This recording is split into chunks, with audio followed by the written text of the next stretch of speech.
कामदेव का दहन भगवान शिव की एक प्रसिद्ध लीला है जो उनकी तपस्या, संयम और आत्मनियंत्रण की शक्ति का प्रतीक है।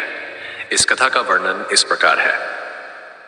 कथा का प्रारंभ सती के आत्मदाह के बाद भगवान शिव ने संसार से मोह छोड़ दिया और समाधि में लीन हो गए। वे अपनी पत्नी सती के वियोग में गहरे ध्यान में चले गए और किसी भी सांसारिक क्रिया या व्यक्ति से संबंध नहीं रखा। उधर सती ने पार्वती के रूप में हिमालय के राजा हिमवान और रानी मैना के घर जन्म लिया। पार्वती को भगवान शिव को पति के रूप में पाने की इच्छा थी और उन्होंने कठोर तपस्या आरंभ कर दी, देवताओं की चिंता। उसी समय त्रिपुरासुर और अन्य असुरों से देवता बहुत परेशान हो रहे थे। उन्हें शिव के आशीर्वाद से कोई भी शक्ति पराजित नहीं कर सकती थी। देवताओं ने भगवान शिव को समाधि से बाहर लाने की योजना बनाई ताकि वे पार्वती से विवाह करें और उनके संतान कार्तिकेय द्वारा असुरों का वध हो सके। लेकिन भगवान शिव गहरे ध्यान में लीन थे और कोई भी उपाय सफल नहीं हो रहा था।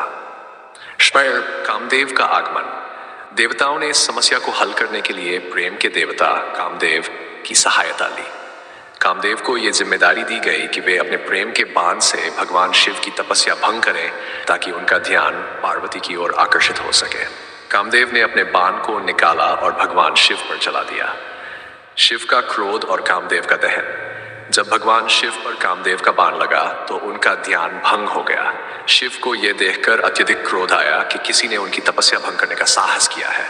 शिव ने अपनी तीसरी आंख खोली और क्रोध की ज्वाला से कामदेव को भस्म कर दिया।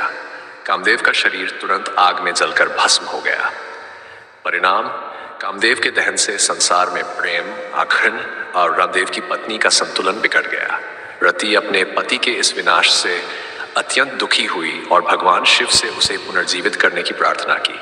शिव को उसकी पीड़ा देखकर दया आई और उन्होंने कामदेव को अनंग, निर्दय, बिना शरीर के रूप में पुनर्जीवित कर दिया। अब कामदेव बिना शरीर के होते हुए भी संसार में प्रेम और आकर्षण का संचार करते हैं।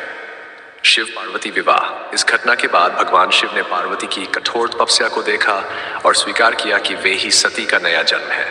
इसके बाद शिव और पार्वती का विवाह हुआ और दोनों ने मिलकर संसार के कल्याण के लिए कार्य किया। संदेश। कामदेव के दहन की कथा हमें यह सिखाती है कि आत्मनियंत्रण और ध्यान की शक्ति अपार होती है। भगवान शिव का क्रोध उनकी तपस्या और संयम की महत्ता को दर्शाता है।